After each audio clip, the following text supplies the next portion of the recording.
Welcome back to Stall Talk, babes. I'm Jenilee Harrison, and this is... I'm Cassandra Wilkins, and like she said, welcome to Stall Talk. Stall Talk is the place where women can feel comfortable to be themselves and share their stories, just like we do in the bathroom. We get completely unfiltered, honest, and as you like to say, it's the place where we what? Get down and dirty. Exactly. Ooh, come on in. Let's get down and dirty. The totally unfiltered, honest. Up to my brain. I love your brain. Stall Talk. Stall Talk. Y'all ready?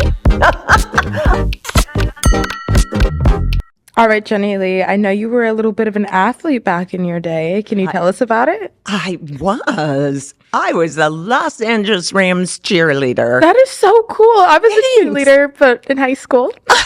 Well, in city college. Kind of similar. I was an LA Rams cheerleader on the first squad ever in Los Angeles. Wow. And we were called the Embraceable U's. And it was a huge deal, actually, when I even went and I showed up at the LA Coliseum and there were like thousands of girls there and everything else. So wow. I was very fortunate. I was one of 26, but I was also like a junior Olympia swimmer.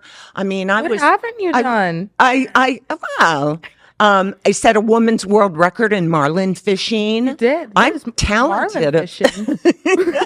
Wow. It was a marlin fishing tournament down in Cabo. But I love sports. Oh, well, I love that. And I'm sure you're going to love our special guest that's coming on soon. I'm so excited about today's episode. So, but wait. So do you like sports? You were a cheerleader. I like you boys who play sports.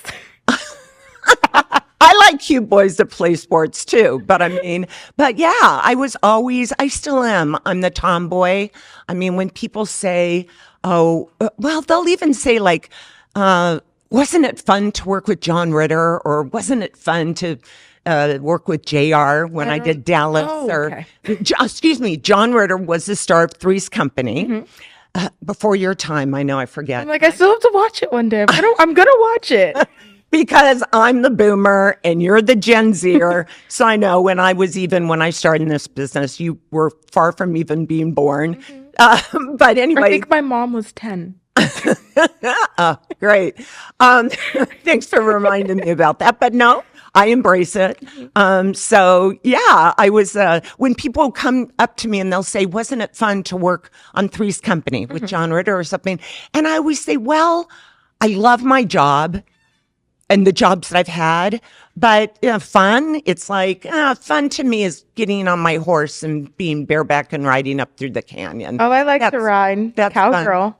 Do you, wait, are you talking horses or something? No, I'm not talking horse. Oh my God. Your mind is always in the bathroom. In the gutter. It's in the bathroom, at least.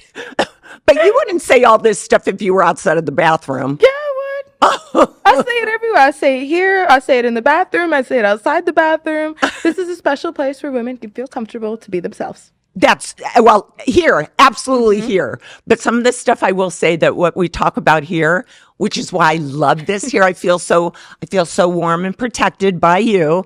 But, yeah, it's weird to think about what we are now talking about here. And well, that's the difference in you and I too, right? Is that my generation, we were taught you don't talk like that outside of the bathroom. Mm-hmm. So that's what I'm learning from you, is you're helping me so much to become more open, more free, more honest. And look at you, your mouth, you'll talk trash, but you look beautiful. Oh, thank you. This is my favorite of all of your outfits on this show so far. You're giving. This is my homage to our wonderful guest that's coming up, skateboarder. Yes. Miss Skateboarder. Mm-hmm. So also I'm fanatical about skateboarding because when I was young, my kid brother, who I was so close to, they called me Mini Mommy because I raised my kid brother. Anyway, in the old days, there weren't skate parks. There were just old abandoned pools. So there weren't skate parks then. And my brother even reminded me, he said, you know, Jen, his first skateboard, my dad, who was a fantastic artist and a craftsman, he made my brother's skateboard out of a piece of formica. And then he took our, one of our roller skates and he took the wheels off the roller skates and put it on the bottom of a formica board. And that was my brother's first skateboard. If there weren't skate parks, so there weren't skateboards either? There were skateboards, but they would just... They were homemade? Well, my brother's first one was homemade. Wow. And so they didn't have skate parks. What the kids would do is you'd skate all through the streets or through the alleys. Mm-hmm. But what we would do, and I'd help them, we go look for abandoned houses because I was raised in the San Fernando Valley, and I was Miss San Fernando Valley at one time. Oh my gosh. But anyway, we were raised in San Fernando Valley, and before the freeway was there, they cordoned off a bunch of the homes and abandoned them. Mm-hmm. And so we'd go into those homes, and whatever had like an abandoned, emptied pool, those were the skate parks. So you won't go to the streets, but you'll go in abandoned homes. Because that makes sense. Exactly. Okay. Oh, you know what? I would. I love to go in abandoned homes. But this is something that I did not know about you. Yes, because I love like the unknown. I love to learn. I love to think what's out there. But the streets out there, that's like you're so exposed and it's dark. So I don't know about that, but I'd go into an abandoned home at night. What do you mean the streets are exposed? I don't know. I'm scared.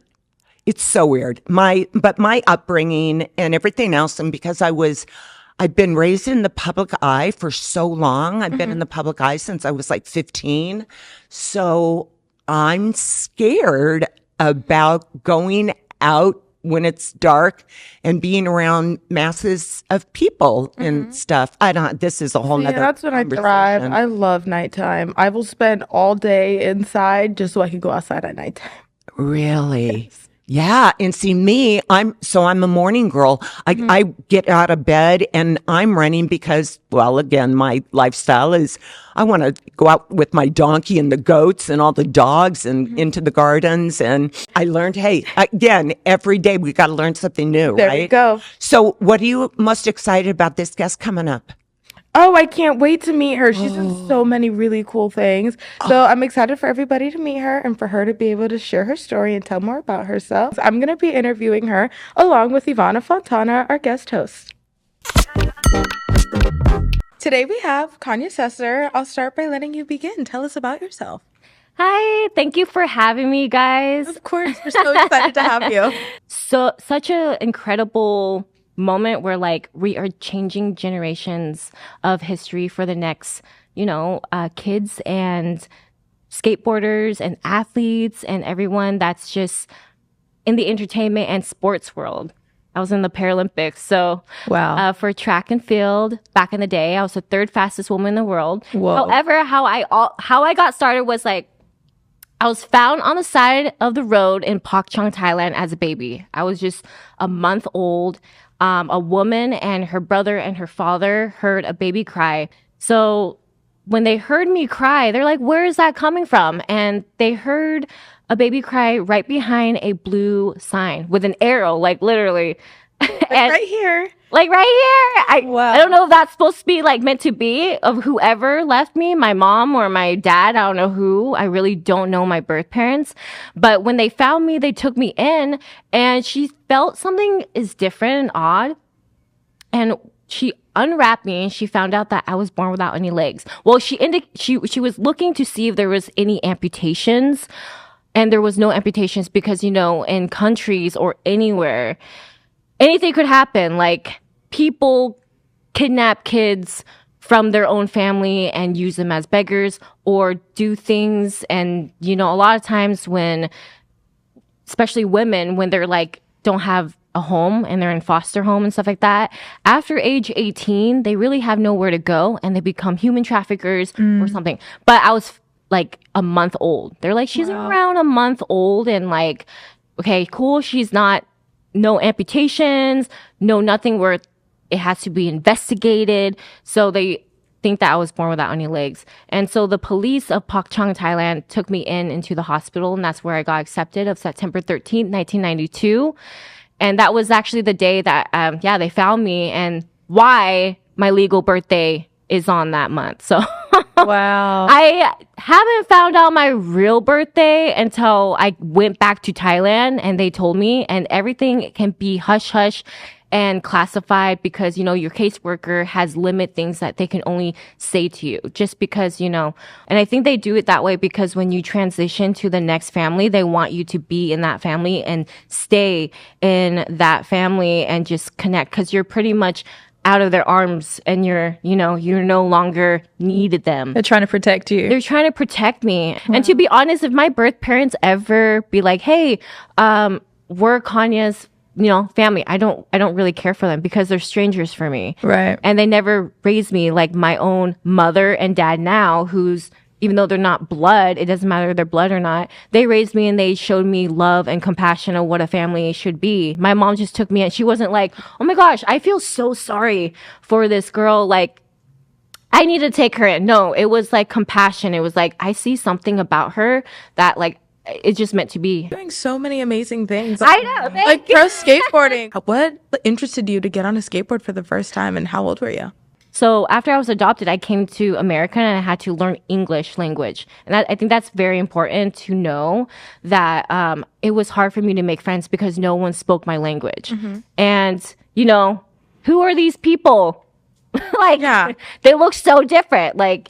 And they don't speak my language and their culture is so different because Thai culture is different than American culture. And I was like, so my mom would tell me that I would talk in front of the dishwasher and see my reflection and just like talk by myself because I had no friends and I was just like talk miles per minute.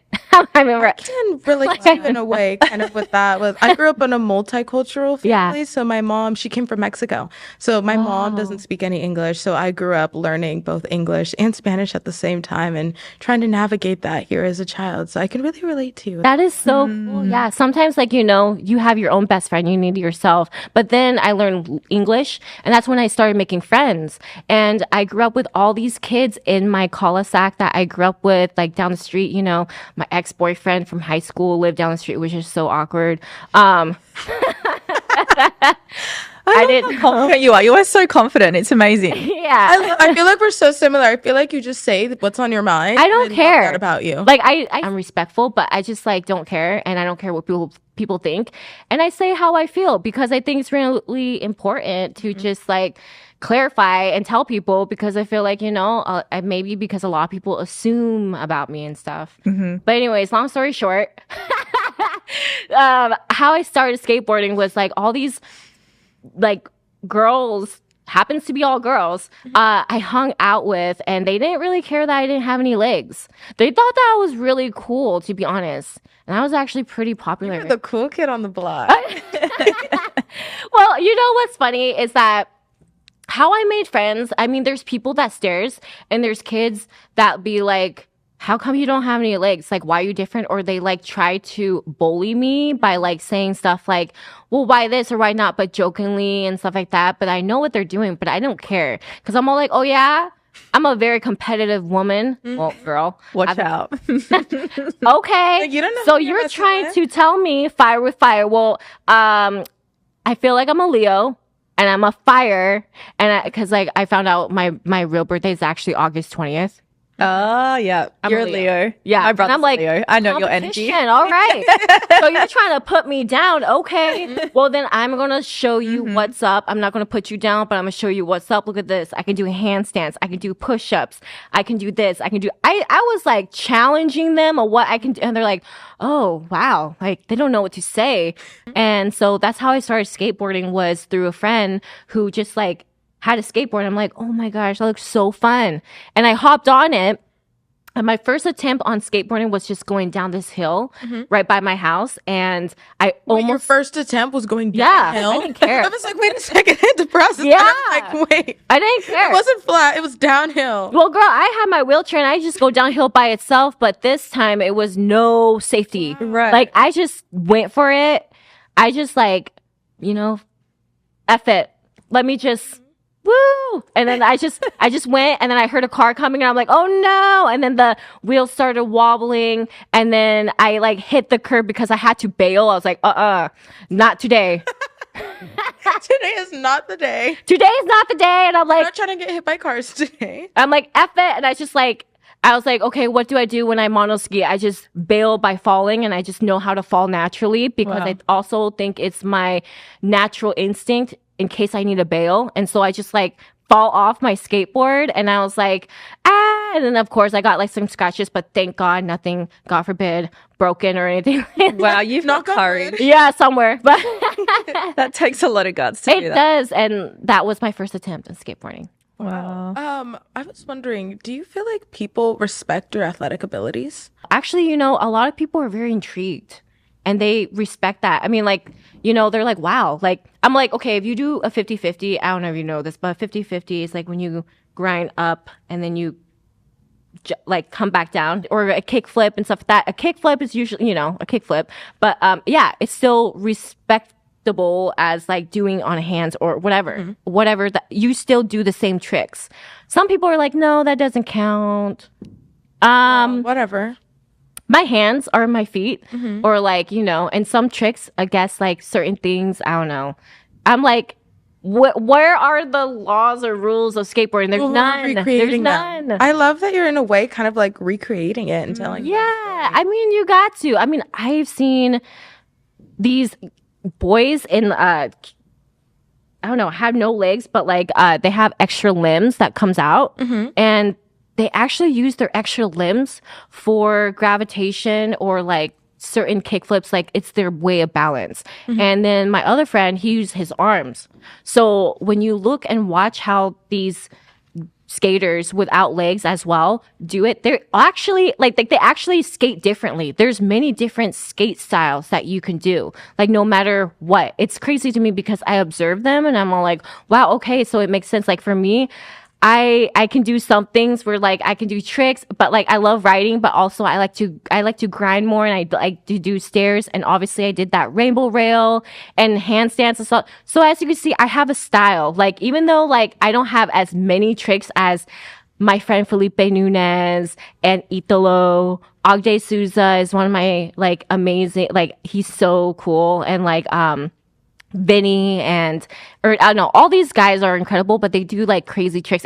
But also I feel like men and women has different bone structures and the way how they, we all have different styles, I guess, like the way of the tricks and stuff. But I still feel like it's respectable and still accepted, like an acceptance in that skateboarding. But when it comes to track and stuff like that, obviously that's a whole different world. You're using your arms. When I was in the Paralympics for track, I was a T54. That's a disability classification. And all these classifications has to deal with what types of disability you have, that the muscles of your bodies of what you can and can't do. So I was the top of the highest, and I was racing against Tadia McFadden, Susanna Scaroni, and all that. And actually, when you think about it, when you race, everyone has their own muscle abilities when they push, and you're on these like contraptions, racing track contractions, and you're just like going.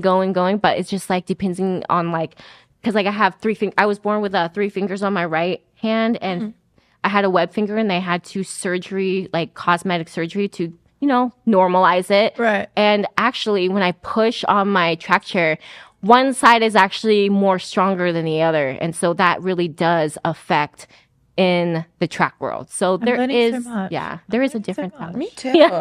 I'm really curious about the women in this industry. Do you feel like there's a lot of women in this industry, or specifically like women that we can look up to, just like yourself? Oh my gosh, Amy Purdy, she's so amazing. She's one of my favorite inspirations. Like she is a gold, like gold star Paralympic medalist for snowboarding, and she's so cool. And then my friend Sky, I got to be part of her Amazon Prime video with her in her documentary, and she's like now I think 16 years old.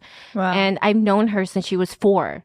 So I started like knowing when she like got into fame and stuff like that. But like I feel like she just loves skateboarding. But now she's surfing a lot too, and I got to be close to her family.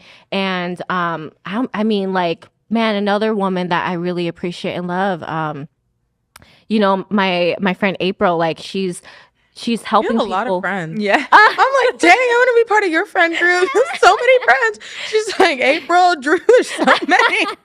Yeah, and she's a skater too. And there's so many like incredible skater women, and like I don't know, I just gravitate towards women that are supporting and putting other women up instead of down. I feel like women these days, when it comes to like looking up to other women in the industry, because you know, LA, New York, anywhere in the big cities, there are snakes, and there are people that want what you want or take what you can give them, you know, and you know how it is. Like, been in the industry for a very long time, you know the nitty gritty of it, but there's also the pros and cons, and there's the good sides of it, which is the people that comes into your life. You just have to pretty much navigate yourself in your own circle of what you want to attract. The sense of a law of attraction is very important when it comes to life, because that's how, like, you know, like you can have so many people. I'm like, because I gravitate towards the positive and the light, and these women are just amazing people that are changing the world. Like my friend April, she does filming for DIYs, and she did so much work to save DIY skate parks. And DIY is do it yourself, and pretty much it's the lifestyle of a skateboarder where they skate not at skate parks. It's like areas where it's just industrial and warehouses and places that you don't find it's like a secret spot. But these, you know, lawmakers and stuff like that, they're trying to trash the place, or they're trying to get rid of it. And we want to save it, you know, and that's what she does. And she goes all over the world making movies and filming for saving DIYs. And she's such an incredible woman as well. So Sounds like you got a strong community of women around you. that's what I'm saying. Law of attraction. It's very important. Build your village of what you want and who you want certain people into your life, and see like what, like, you know, not benefit, but like gain. Because I feel like energy is very important. Relationships. Whoever you're with, like I've been in relationships where they put me down, not like physically, but like emotionally, where like I feel drained and I feel like I couldn't work much. I felt like my light was gone. Or friends that you're around, like what are you doing? Like, is there boundaries? Is there like, do you need to go out every weekend? You don't need to go out every week. I'm 32 and I'm like, you know, I kind of like to be homebody sometimes now. I used to be crazy party girl, get drunk, Guilty as charged. like dance and like break dance in the middle of the floor and just have woo. And I'm all like, you know, I like to party, but I also like to balance myself with just self-care. And I feel like that's why I bring a lot of what I need to get done. I'm so curious. How did you break into the modeling industry? Actually, how I got into the modeling industry was when I was just 16 years old. Wow. You know, my mom says that I would just look at myself in the mirror and just be like, that girl. taking pictures in that old I don't know if you guys, but BlackBerry, you know, phone I've seen them in or movies. flip phones. Way before your time. Yeah. I've seen them in movies for sure. Oh my Well, when I got my first iPhone, like the first iPhone ever, taking pictures, I'm like, yeah, you know, now versus the quality of the pictures. But, or like just like disposable pictures and cameras and stuff like that. When we had MySpace, I don't Yes, know. You I know. had MySpace. Good remember, old like, MySpace. The cool older sisters always had MySpace. Like I'd be like in the room like playing Barbies, and I would specifically remember she had like this cool older sister, and she would be on MySpace, and I thought it was so cool. Yeah, I'm your cool little sister now, okay? If you were not on our top 5 or top 10, that means something happened. Like, you Is that know, like, yes. like your best friends on Snapchat? yeah, it's like you go list, right? You go Yep. list to list, and you're like, okay, I like her. She's my favorite. She's my Do you second ever favorite. remove people? Like if Yes, somebody like yes. upset you, That's you're what I like was you're up talking the about. top, or just Yeah. like bump them You down. bumped them Yes. down. You do. You're like you're not number 1 anymore. To 5. You had a fight this week. You had an argument this week. See you later. Down the Like, bottom you of the won't list. test me. You go hit 6. And then your girlfriend called, be like, excuse me, why am I your 5th? Did you hear about what Veronica said? Okay, I'm like, girl, don't even start. Ooh, what Veronica said. She said, okay, bet you're back up. That goes back a long time. I love that. But anyways, I just like, I don't know, take pictures. And then I was just like at the cafe one time with my mom and somebody came up to me and be like, do you consider be a model? I'm like, me? Oh, wow. Who were they? I don't know, like random strangers. I'm Okay. like, okay, no, I am an athlete. So 16 years old. And then what was the opportunity? Yeah. And so Dream Factory of Oregon came up to me Okay. and they're like, what do you want to be? I don't know, when you grow up, or like, what do you want? What's your wish? What's your 3 wish? And I'm like, I want to go to Hawaii and I want a car. And my mom's like, okay, girl, hold up. Let's be real. Like, come on. These things, like, you need to find, she had a long talk with me. She's like, you need to figure out your 3 wish, and those 3 wish needs to be a wish that could last you to become something. And she was right. I was like, I want to be a model. And so they gathered everybody in the whole crew. They made a whole profile for me to have. They got a makeup artist. They got a professional in New York photographer to come out that was living in Portland at the time. Okay. And took pictures of me and were like, let's do 3-4 different styles. And they were so cool. Basically got your own agency or agent. Yeah, like my own little Okay. like agency back then. And Wow. that's how it all started and everything like that, you know. And so and so I got into like all that, and I had connections with everybody else, and it was like interesting and really cool, and that's how it gravitate. But I feel like my athletic world just naturally came into gravitations where other people want me to be in other things too, if that makes sense. Got it. Kind of like the track, the Paralympics, the skateboarding, monoskiing, sled hockey, wheelchair tennis, almost went to nationals, did wheelchair basketball. Girl. I did everything. Wow. Surfing. I haven't even done one sport. You've done them all. I think I was just so active, and I was just like a hyperactive kid where my mom's like, okay, girl, we need to Put that energy somewhere. Yeah, what do you want to do? But my mom is such an incredible woman.